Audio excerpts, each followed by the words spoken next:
नमस्कार साथियों, मैं इश्तियाक अली बूंदी राजस्थान से। आज मैं बूंदी वासियों को और समस्त भारतवासियों को आज जन्माष्टमी के पर्व पर सभी को जन्माष्टमी की बहुत बहुत शुभकामनाएं देना चाहता हूं।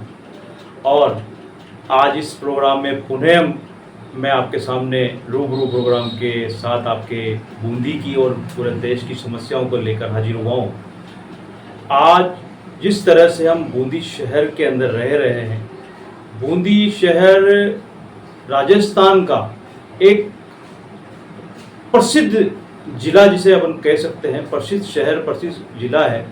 लेकिन दुर्भाग्य की बात है कि आज हमारे बूंदी शहर के अंदर जो हालात हो रहे हैं शायद वो किसी से छुपे हों। आज प्रशासन और सत्ता के होते हुए भी आज हमारे बूंदी वासियों को जिस तरह से आज सड़कों की हालत है, जिस तरह से आज लाइट बिजली जाने का कटौती का मामला है, जिस तरह से नल और नल के अंदर गंदा पानी पीने को मजबूर है जनता, जिस तरह से आज हॉस्पिटलों के अंदर अस्पतालों के अंदर मारामारी, जांच बाहर से होना, डॉक्टरों की लापरवाही, इन सब समस्याओं से हमारा शहर बूंदी शहर जो जूझ रहा है, इसका न तो प्रशासन पे ध्यान है न कोई सत्ता का ध्यान है। आज हमारे शहर के अंदर सभापति जी भाजपा के हैं, राजस्थान में सरकार भाजपा की है, केंद्र में सरकार भाजपा की है, यानी कि कड़ी से कड़ी जोड़ने के बाद भी आज हमारे शहर और हमारे जिले की बहुत बुरी हालत है। मैं प्रशासन से और माननीय कलेक्टर महोदय से निवेदन करना चाहूँगा कि कम से कम हॉस्पिटल की व्यवस्था को देखें।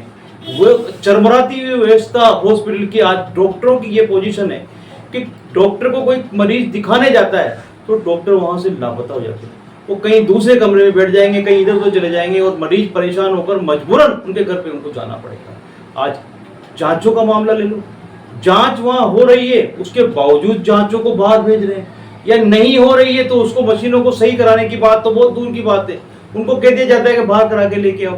अभी भी कुछ दिन पहले एक एक्सरे का मामला आया था। इस तरह से आज मौसमी बीमारियों का आक्रमण हमारे पर हो रहा है, लेकिन इनका आक्रमण रोकने के लिए जो हमारे सेना के अध्यक्ष डॉक्टर बनाए गए हैं वो लापता हैं और इनके ऊपर प्रशासन और राज्य सरकार की कोई कमान नहीं है। रोड की हालत आप देख रहे हैं, अब बिजली की हालत देखो, हर दिन के अंदर कम से भी कम हर शहर मोहल्ले कॉलोनी के अंदर 5-5 बार कट ऑफ हो रहा है। एक घंटा, एक आधा घंटा तक, 30 मिनट तक लाइटली बिजली गुल है। आखिरकार कल कारखाने, दुकानें, स्कूल, कोचिंग कैसे चलेंगे, इसी सोचने वाली बात है।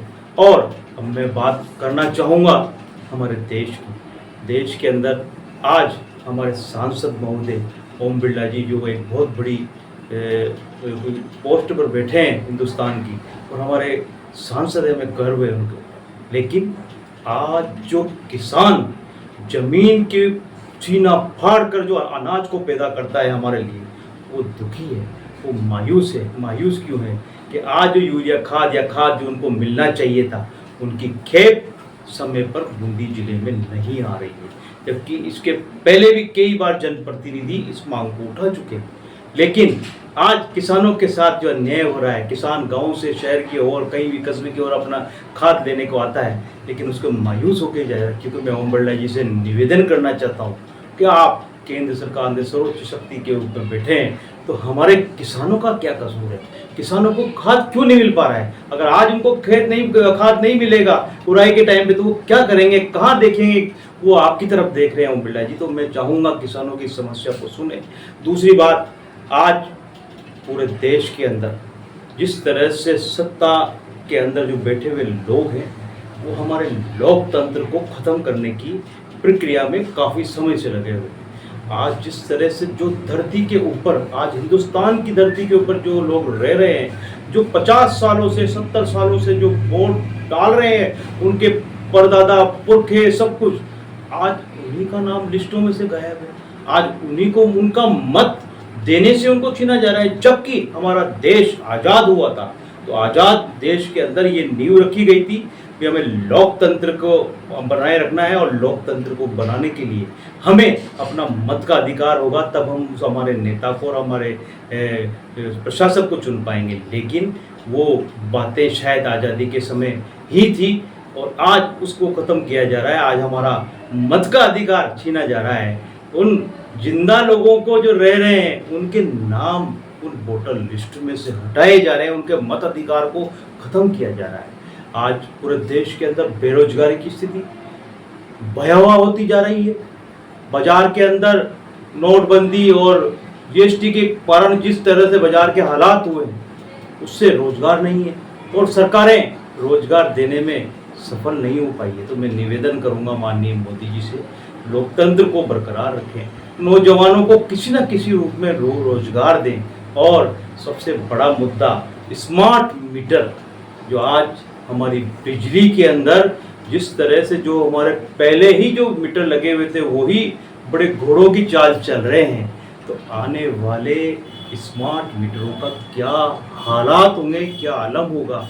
मैं सरकार से कहना चाहूँगा कि जिस तरह से कंपनियों को अब ठेका दे रहे हैं, कम से कम उस स्मार्ट मीटर को रोका जाए। अन्यथा हमारे अशोक चांदना जी, हरिमोहन शर्मा जी, सीएल प्रेमी जी, डोटासरा जी, सचिन पायलट जी और अशोक गहलोत जी, जिन्होंने आह्वान किया है, और ख़ास तौर पे मैं बूंदी जिले की बात कहूँगा कि अशोक चांदना, हरिमोहन जी, सीएल प्रेमी जी ने जो आह्वान किया है 28 तारीख का, मैं सभी जनता, मैं पार्टी की तरफ से बात नहीं कर रहा हूँ, मैं विपक्ष की तरफ से बात नहीं कर रहा हूँ, मैं हर बूंदी के लोगों से ये आह्वान और निवेदन हाथ जोड़ के करना चाहता हूँ। अगर आज आप इस आंदोलन में शामिल नहीं हुए तो शायद कभी नहीं हो पाएंगे, और बिजली का झटका जिस तरह से हर व्यक्ति को लगेगा वो शायद से सहनीय नहीं होगा। क्यों? क्योंकि जो हमारे लीडर हैं अशोक चांदना जी के हो सकता है ज़्यादा फर्क नहीं पड़े, हरिमोहन जी के हो सकता है ज़्यादा फर्क नहीं पड़े, हो सकता है सीएल प्रेमी जी के ज़्यादा फर्क नहीं पड़े, हो सकता है ओम बिरला जी के ज़्यादा फर्क नहीं पड़े, हो सकता है अशोक लोग, लेकिन आम लोगों के जो बिजली का करंट लगेगा तो वो शायद सहनीय नहीं होगा। इसलिए मैं निवेदन करना चाहूँगा आम जनता से कि इस 28 तारीख के आंदोलन को भरपूर सहयोग देकर कामयाब बनाएं, ताकि जनता की आवाज़ सरकार तक, कानों तक पहुंच सके और हमारे हक में, जनता के हक में इसको फैसला लिया जाए और स्मार्ट मीटर को रोका जाए। और आज जिस तरह से बारिश का दौर चालू हुआ है, बारिश के दौर के अंदर हमने देखा है किस तरह नदी नाले आए और किस तरह लोगों को परेशानी हुई है।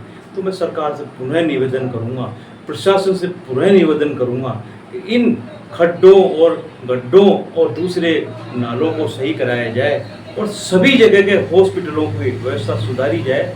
और रूबरू प्रोग्राम के लिए जिस तरह से हमारे पत्रकार महोदय कई बार महीनों में 2-2, 4-4 बार इस समस्याओं को उठाते हैं, तो उसका लाभ इस पत्रकारिता के माध्यम से, जहाँ पत्रकारिता कहाँ जा रही है और एक पत्रकारिता की सोच अपने शहर, अपने देश, अपने राज्य के लिए, रूबरू प्रोग्राम के लिए, इनके रूबरू प्रोग्राम को चलाने के लिए मैं इनको बहुत बहुत धन्यवाद देना चाहूँगा।